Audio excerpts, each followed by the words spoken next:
Welcome to Quit Bleeping Around, a podcast dedicated to helping you achieve more in life. Here's your host, Christina Eanes. Hey, superachievers. In this episode, I'm interviewing Valerie Fridland.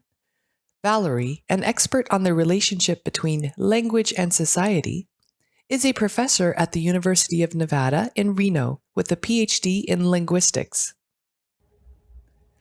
Welcome, Valerie. Thank you for joining us today. Absolutely. I'm happy to be here.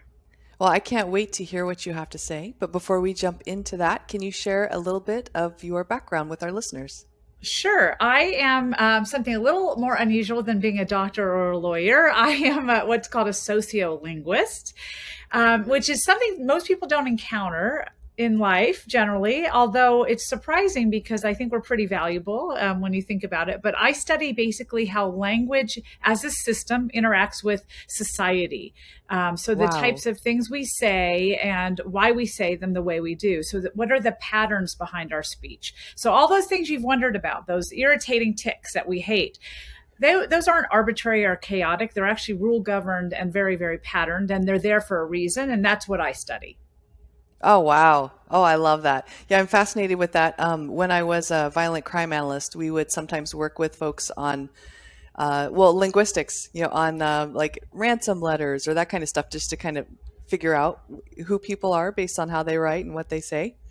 Right. Actually, a good friend of mine is a forensic linguist, which is the type of linguist that helps with criminal investigations. And they have helped in a number of cases and also served as an expert for some of those crime shows on TV, because you can look at patterns in speech, either surreptitious recordings or look at letters. Even, Kurt Cobain's suicide letter was analyzed by an analysis of linguistics. And also I've done some surreptitious recording analysis for legal trials. There are a lot of applied circumstances that most people don't hope to never encounter a linguist in, and that is one of them.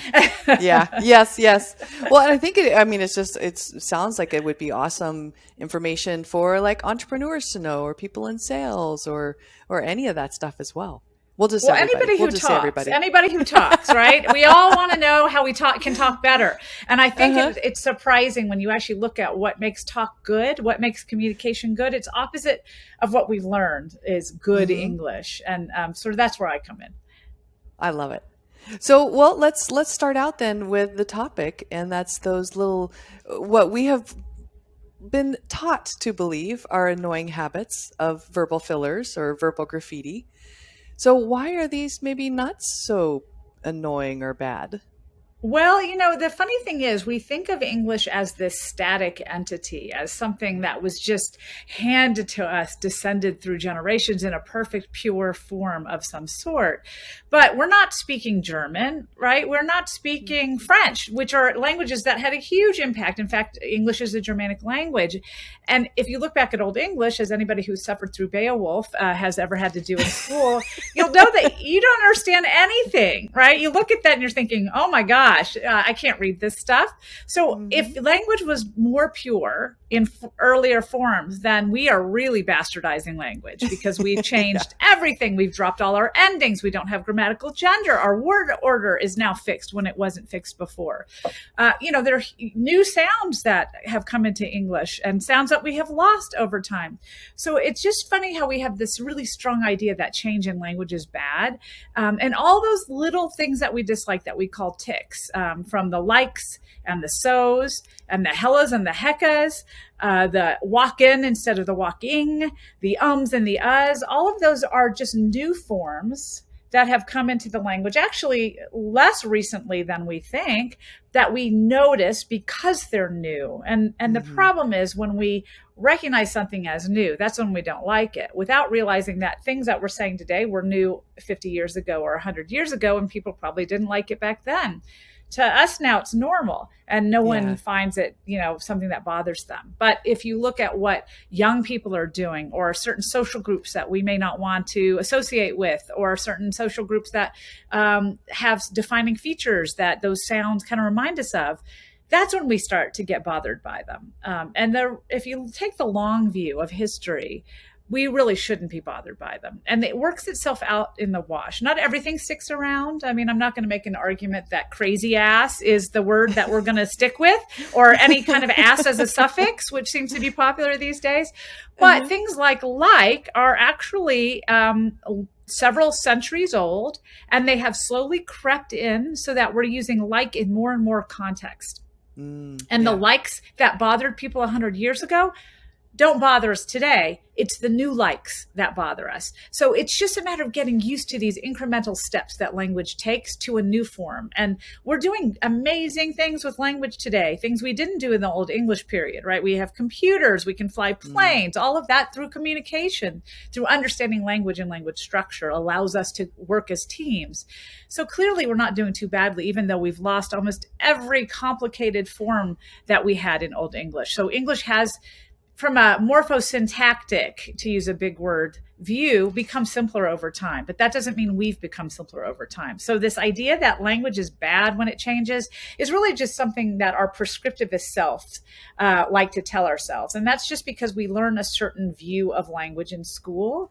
And it's not that it's wrong in writing necessarily, because we do try to limit change in writing just so that 100 years from now we can understand what we wrote before. But it is wrong in speaking. And in a lot of professional contexts, we judge people because they're different than us, and their language is what helps set them apart. And when we judge people on their language use, or we judge ourselves and feel uncomfortable or insecure, we're not doing anybody any favors. We're just kind of holding up the progress of language. Oh, I like that viewpoint. That's so true. We're holding up it evolving, the evolution of it. Wow. Exactly. Perspective change here. That's the goal, right? So, just try to flip the way we look at language. Yeah. So now, let's say you are an individual who uses language a little differently, and I'm sure we've all been in different spots. I mean, I was from Texas and New Mexico, and I moved to Southern California. So that was a big, you get teased culture for shock. the y'all. So so I went from y'all to, oh my God, I'm a Valley girl, right? So how do we maybe maintain who we are in our language while we're being judged? Right. That's a really good question. And I think everybody has been in that position of feeling like something about the way they talk is annoying or bothers them. And I've had a lot of people, especially my students, tell me, oh, I hate when I do this. And then they'll do it while they're telling me they hate it. So like is the primordial example in that regard. They'll say, I hate how I say like all the time. I totally don't. Yeah, I'm just kidding. And then they notice it. And then the funny thing is the rest of the class period, we notice like so much that we have sometimes done a like tally at the end, and we are all laughing by the end of it. But the reality is that we have got to be more comfortable in our own linguistic skin. And part of that is the knowledge of what language is for and the structure of language. Because when we learn about language in school, we learn a very specific viewpoint of language. So tell me, for example, how many vowels English has. Can you name the English vowels? A, E, I, O, U, and sometimes Y. Right. Well, yeah, wrong. That's right. So that's a very, very well-known, little song that we learn when we're young about English vowels. But actually, English has between 12 and 14 vowels, depending on your dialect. So Westerners have a few less vowels than the rest of the country. But English actually has a huge vowel system. So if you actually say words like, you could say beat, bit, bait, bet, bat, bought, boat, boot, right, and brook. All of those are different vowels, and that's way more than A, E, I, O, U, and sometimes Y.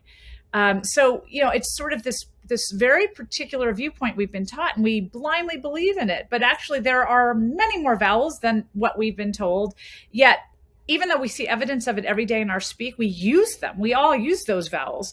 We're not aware of them because we just haven't learned to look at it the right way. So all I'm suggesting is that people learn to look at language as a linguist, as well as a prescriptivist, as well as a professional, and understand what the system really is, because then we are much more compassionate about the way that other people speak, and also we're maybe less hard on ourselves in the way that we speak. And like and Senate starting so and intensifier totally, all of those are examples of language doing what it's supposed to do, which is evolve and provide us with things that we didn't have before. And all of those came into language to meet a need.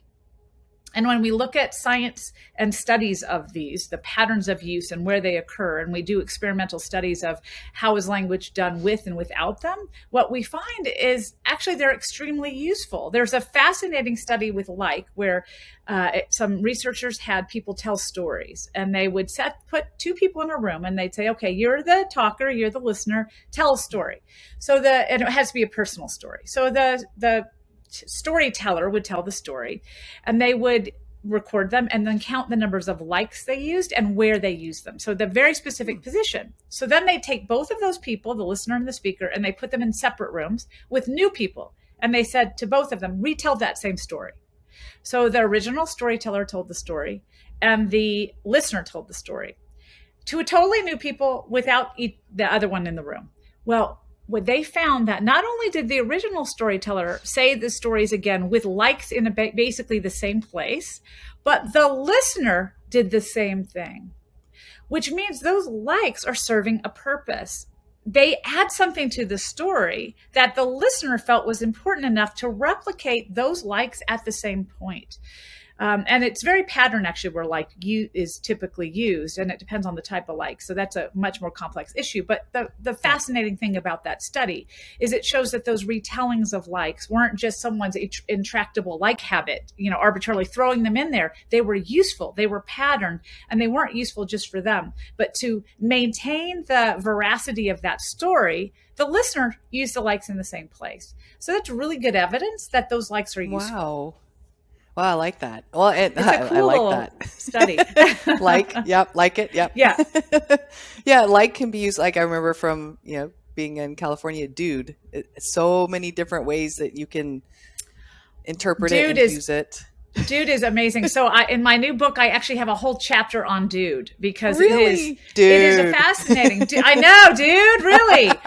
Dude is everywhere, and it's really actually quite an old word, and it meant something completely different 100 years ago. So in the 1800s, in the late 1800s, if you duded someone, it was an insult. Ooh. If you called someone a dude, it was an insult. But and it's a fascinating tale. You'll have to read the book to get that one. But it's a fascinating tale of how it went from sort of rags to riches. So how a dude went from being an insult worthy of a duel. People would actually challenge each other to a duel. Whoa. Someone was called a dude. To being this word that's now like cool, hip, sort of cool solidarity kind of signaling. Yeah. And you can use it when you're happy. You can use it when you're sad. You can use it to warn someone. You can use it to tell someone off. I mean, there's all sorts of uses for dude. So it's very similar. It's a perfect example. Oh, I love that. Now, back to the, that kind of thing. Right. So one of the things I teach when I'm teaching presentations is it's fine to use those. Just don't overuse them. What are your thoughts on that? I think that's actually very good what advice. I'm teaching? Okay, well, I think let me add a little complexity to it. And actually are really fascinating because they are sort of a speech pariah. I mean, everybody who took a speech class ever in their life or read anything about how to do a proper presentation has learned don't say them. But they actually provide a lot of naturalness. And in fact, if you hear someone without things like discourse markers, which are the so's and the I means and the you knows, or ums and uhs, they feel unnatural. And they often can make the listener feel like they're listening to a robot or somebody that's not very relatable. So they help with making you relatable. The problem is if they get distracting, then people can only focus on your and uhs. But the really interesting thing about that is there are actually two interesting things. One is and uhs are incredibly useful from a cognitive perspective. And I can explain that in a minute. The second thing is what we find when we do studies looking at whether people notice your rate of and uhing, because some people use them a lot, some people less so. We find that generally people are not very accurate at assessing how much or you used, and that people don't notice them if what you're telling them is interesting. If they're Yeah. interested in what you're saying, then they don't have time to kind of go, I'm so tired. Oh my God, would they stop saying and because that's really annoying. They instead get so focused on what you're saying, on the content, they're not interested in the structure. So one thing is, if you are a fascinating speaker, if what you're telling people is interesting, they will listen and they won't notice that you have these little speech hiccups. Wow. Yeah. And then we can also get into the really useful stuff that your ums and uhs do. But basically, yes, I think that's decent advice. You don't want to get rid of them. They actually serve a purpose. But if you do them too much, or you are focused on form rather than content, and you lose people as an audience, they'll notice them. And then they become a problem. Yeah. Oh, that's great. I love that. That's great. And I love the point that it makes you more relatable.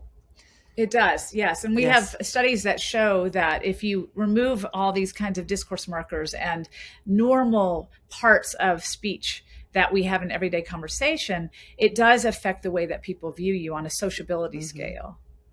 Oh, wow. So what else do we need to know about speech patterns? This stuff is so fascinating. Well, I do want to talk about in terms of their usefulness, because that's actually a shock to most people. When you look at studies that study the psycholinguistic value, which means sort of the cognitive benefit of and why do we do them? Originally, they were looked at as speech disfluencies only, as bad things, right? As things we want to get rid of, as things that were basically indicators of anxiety or nervousness. What we have found in psychological research is that actually they do not decrease when anxiety decreases, and they do not increase when anxiety increases. Now, other speech disfluencies like false starts or repetitions or speech errors actually do tend to increase with anxiety. The more nervous we are, the harder it is to sort of sometimes say what we want to say or to think of the right word. But we don't actually find that to be the case with ums and uhs, which suggests they're not about nervousness. They must be serving another purpose. What's really interesting is when we look at where they do occur in a stream of speech. So if we have people talk and then we analyze the syntactic and morphosyntactic structure, we find that ums and uhs occur prior to points of greater complexity. So where we're constructing very intricate sentences, very complex sentences with a lot of sentence embedding, so a lot of subordinate clauses, for example, a lot of relative clauses, a lot of hierarchical structure in the things we're saying. So we start off with this big sentence and we go on for 2 hours, that kind of sentence. We do more ums and uhs before we start structuring those. So that's why we often or at the beginning of a sentence, is because we have the entire sentence to build versus at the end of a sentence where we just have a couple more things to say. We also find they occur before harder vocabulary items or less frequent words. So basically what they signal is that we're doing hard things. We're doing extra work, and we're coming up with more interesting vocabulary. So when someone ums and uhs in a professional context, what that means is they're actually working hard. So if people don't and when they're spontaneously talking in a meeting, then that means they're probably not coming up with a lot of complex sentence structures and hard words. When they do a lot of it, that means they're thinking really hard and they're trying to put together these great sentences and they're really trying to come up with perfect vocabulary. So it's really an indicator of deep thinking, which I think people are generally surprised of. It's not nervousness, it's deep thinking. Yeah. The other really fascinating thing is not only are they helpful as a speaker to help you structure your sentences and come up with vocabulary words, they kind of buy you that time. They're also excellent signals to a listener. So what they do is they say to the listener, I'm not done with the speaking turn, but hang on because I'm getting ready to give you something really good. And it does seem to carry that information to a listener. They recognize I need to be ready to do some hard unpacking. So what we find is when there's an or a that precedes a word, people are better able to recall that word being used in what they were told later on than when it wasn't preceded by an or a. We also find that in retellings of stories, or of information that's connected, if an or a occurred before a plot point, for example, in retelling a story, that plot point will be better recalled later.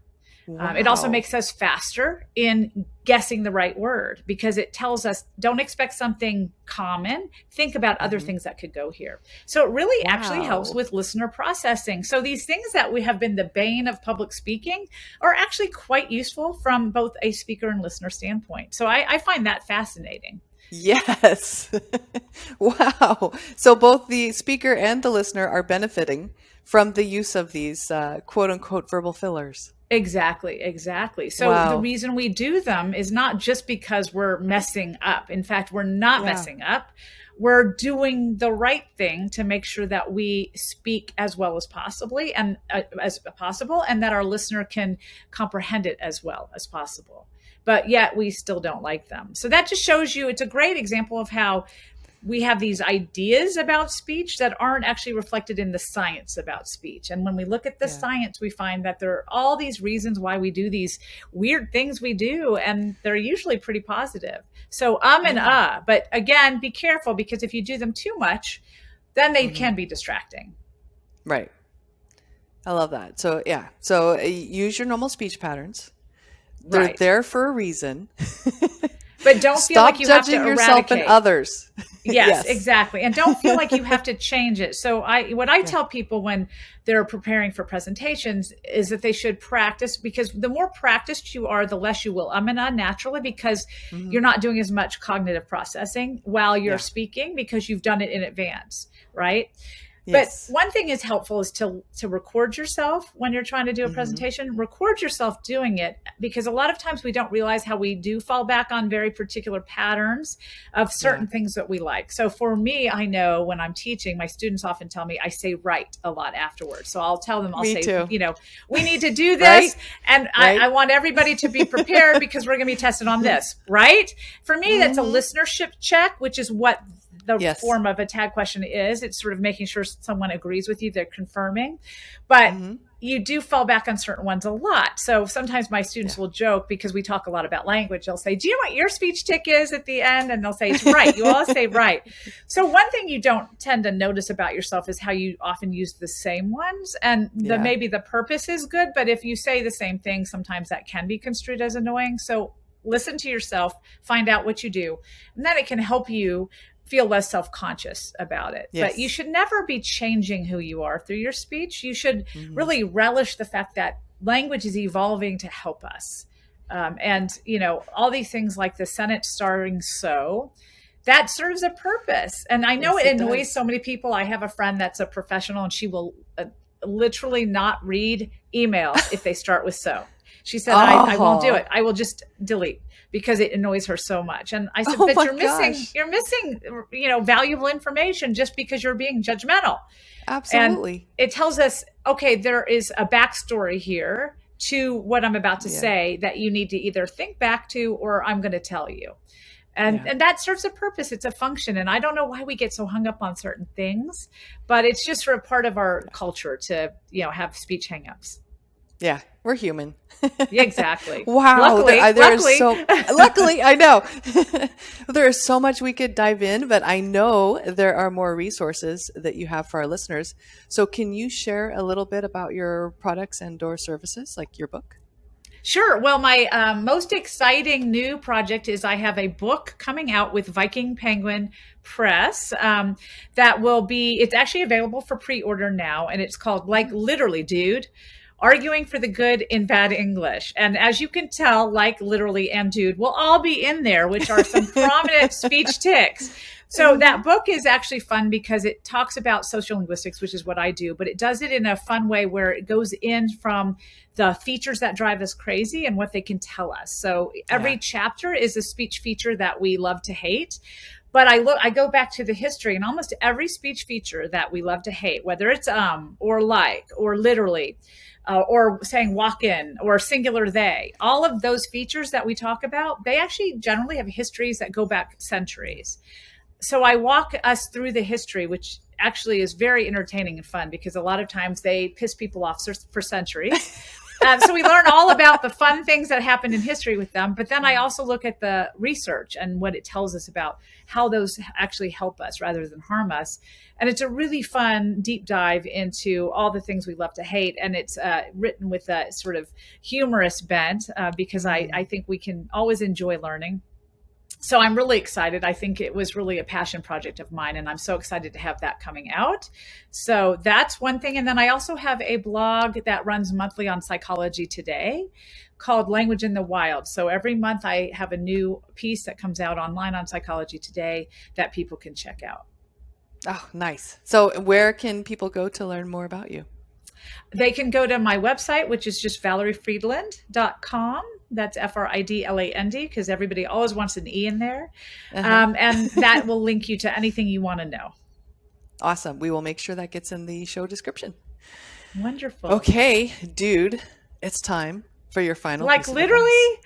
Like literally, time for your final piece of advice.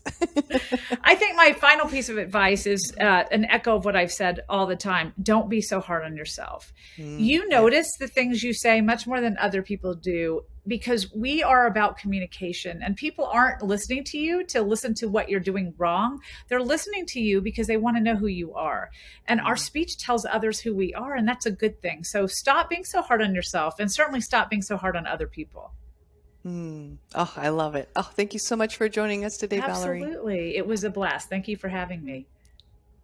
If you'd like to learn more about Valerie, visit valeriefridland.com. Interested in expanding your employee development program? Visit ChristinaEanes.com to look at the many workshops Christina has available for you.